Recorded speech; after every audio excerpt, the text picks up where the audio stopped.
Hey, Dennis here again with another print from my Bible print collection. I have some awesome ones, and I really like this one. This is a color lithograph that was in a children's book of Bible stories circa 1915-1920 era. And of course, I think probably most everybody who sees the lithograph on here knows that it is about David and Goliath. And I'm going to tell you a little bit, though, about David and Goliath, and while I'm doing that, why don't you enjoy the different scans I've done of this really, truly beautiful print. The Philistine army had gathered for war against Israel. The two armies faced each other, camped for battle on opposite sides of a steep valley. A Philistine giant, measuring over 9 feet tall and wearing full armor, came out each day for 40 days, mocking and challenging the Israelites to fight. His name was Goliath, and Saul the king of Israel and the whole army were terrified of this one man, Goliath. One day, David, the youngest son of Jesse, was sent to the battle lines by his father to bring back news of his brothers. Now, David was probably just a young teenager at the time. While there, David heard Goliath shouting his daily defiance, and he saw the great fear that was stirred within the men of Israel. And David responded, "Who is this uncircumcised Philistine that he should defy the very armies of God?" So David volunteered to fight Goliath, and it took some persuasion, but King Saul finally agreed to let David fight against the giant. Dressed in his simple tunic, carrying his shepherd's staff, sling and pouch full of stones, David approached Goliath, and the giant cursed him, hurling threats and insults. And David said to the Philistine, "You are against me with sword and spear and javelin, but I come against you in the name of the Lord God Almighty, the God of the armies of Israel, whom you have defiled today. I will give you the carcasses of the Philistines' army, and you and their carcasses to the birds of the air, and the whole world will know that there is a God in Israel.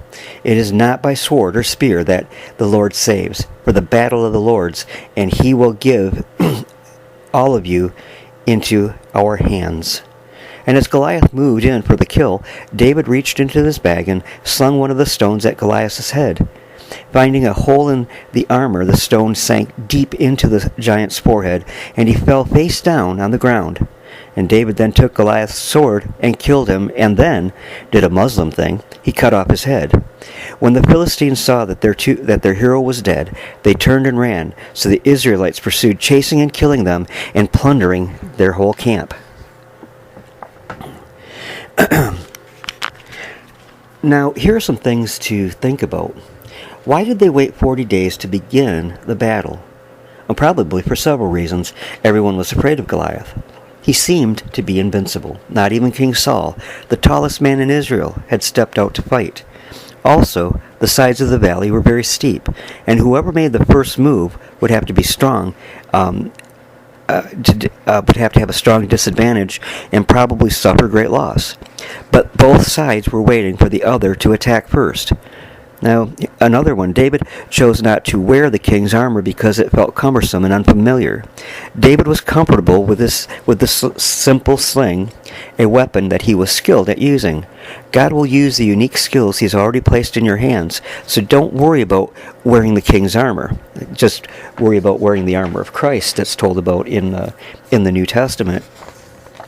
That's the armor that we need against the attack of, well, kind of a giant of a different sort. The chief head and leader of the demonic spirits, that would be the devil, and we do need to have the armor of Christ, the full armor of Christ, put on in order to be able to stand against his wickedness. But anyways, David's faith in God caused him to look at the giant from a different perspective. Goliath was merely a mortal man, defying an all-powerful God. David looked at the battle from God's point of view.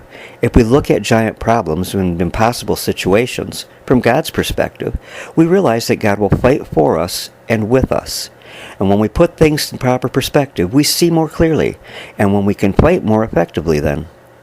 When the giant criticized and insulted and threatened, David didn't stop or even waver one little bit. Everyone else was cowered in fear, but David ran to the battle. He knew that action needed to be taken, and David did the right thing in spite of discouraging insults and fearful threats. Only God's opinion mattered to David, and that's how each of us should be. And it's not always so in my life. I oftentimes worry about other people's opinions of me based on, well, in particular, lies of my wife that she tells about me. But I was at a funeral yesterday, and it was a family that really is my stepson David's, and I kind of worried about what they'd heard about me from her, and how much of that they took to heart, how much they believed of the lies. And it turned out that none of them believed the lies. So God knows, God takes care of us, and God will never fail us.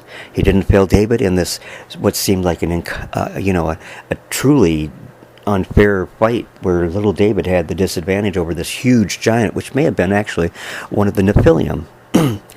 David won, and David won because of his faith in God.